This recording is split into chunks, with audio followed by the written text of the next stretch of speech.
Hello YouTube, and I am back. I'm going to talk about Netflix today. If you haven't seen the recent news about them adding a new price range of like playing ads in between shows and also their stock going down, I'm just going to go over why that's happening here. So if you know, Netflix was it still is a big streaming service, and at first they did not have any competition. Now they do. All these other streaming services are coming out. And then when it comes to their TV shows, a lot of TV shows that Netflix used to host, when it came to their back catalog that are from other studios, those other studios that now have streaming services are taking them off. For example, Netflix lost Friends, they lost The Office, they lost Pretty Little Liars, and many more they've lost that they used to have on their network.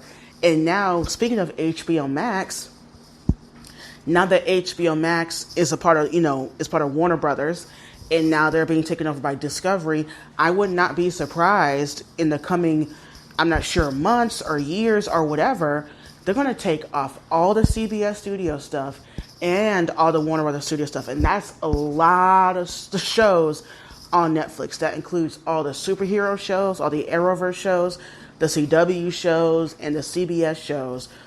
I bet you $10 million they're going to take off all those stuff. And the ABC studio stuff. ABC is part of Disney Plus, so I would not be surprised if they take those off also. And, Paramount Plus, once again. So you see the trend here. So I would not be surprised if in the coming years they took off all those shows. And really, if that were to happen, Netflix will be left with only their stuff. I mean, you saw Disney Plus take off all the Marvel stuff on there. So they really have to invest in their original stuff. And yes, they are trying to go on the IP, like doing the Avatar: The Last Airbender. They got The Witcher. They got their prime stuff.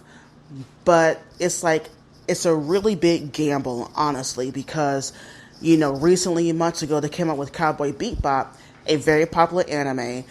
They made it to live action. They put a lot of money into marketing. They really marketed this one heavy. They had an after show. They did these very inventive trailers. They did a whole early screening for everybody. It had a lot of money in the marketing. And then a week later, they basically said, yeah, we're going to cancel it after one season. They put a lot of money into that show and they canceled it. And then now they're doing another anime, One Piece, and I'm like, how is that going to go down? If you cancel the one that was very popular, that could have had a more of an audience, then what does that say about this one? And also with Avatar, and Avatar already had a bad experience in live action, so why even do that?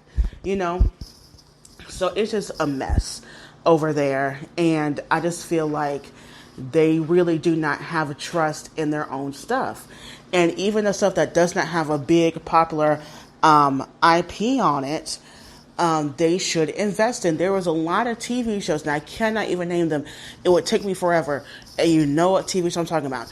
They had a lot of TV shows on them that had a fan base that would promote the show itself, since Netflix wasn't doing it, and say, hey guys, watch this. This got all this so and so and so in it. And Netflix would cancel it after one season. And usually when that used to happen, when they had, The Office and Friends on there, Netflix would have to pay millions and millions of dollars to keep The Office and Friends on Netflix. So that's the reason why they would cancel all of their own shows. But now those shows are off. What's the excuse now? Are y'all paying millions? You can't be paying for your own stuff like that. And I think it's because they got put all their money into these big IPs, these big money makers, and they don't have enough room for their shows that have a niche and good fan base that's going to be loyal to that particular show. When you think about network TV, the old TV, I guess, they have their big shows. They got the shows that get a lot of the ratings, but you also need those shows that has a very dedicated fan base that's going to be watching. Those shows don't get the most extravagant ratings or, get all the accolades and awards, but they're there for that fan base to watch and to keep that network afloat. No network or streaming service can survive on that one big show that comes around every 2 to 3 years and hope for the best and just put out and just barely promote these other shows that could get a fan base and could grow. Think about Stranger Things. Imagine if Stranger Things, Stranger Things didn't have wasn't a big thing until the show got big, and then, look at it now. But still, so I just think that's a big problem with Netflix. They cancel stuff too much. They recently got to this thing of like, we're going to renew it for a season 2, but then we're going to say it's the final season. Who makes 2-season shows? Minus Fleabag, because that was a creative thing by Phoebe Waller-Bridge. But usually, who makes 2-season shows? No one. That's their way of being like, oh, we're going to say, hey, we ain't got enough money for this show, so we have to cancel it, so y'all got to wrap it up somehow. You know how creatively stifling that is for writers and directors and producers of certain shows who've had like a 3-year, 4-year, 5-year, 6-year plan for the shows, and you just cut them basically at the beginning. Like, that's so stifling. And that actually not only discourages the audience from engaging in your material, but also discourages, like I said, the writers, producers, and directors.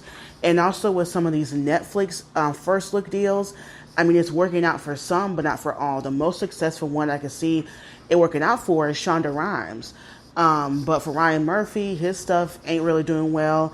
They supposedly had one for Janet Mock, who I think is the first black trans woman to get a first look deal at Netflix.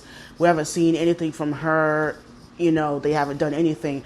So even with that, you're not really, they're not really living up to that. In their movies, yes, they got some Oscar stuff in there, and they, did that and everything. But some of their a good chunk of their movies are not good. Yes, you have your Tall Girls and your He's All That, whatever.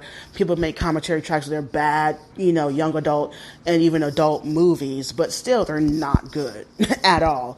And they just remember being cringe, and that's it. So that's just my opinion on Netflix. I mean, granted, Netflix is still going to have probably a bigger audience, but they are really, like I said, they should really, what should Netflix do is invest in all their stuff, not just the big IPs, not just the big shows.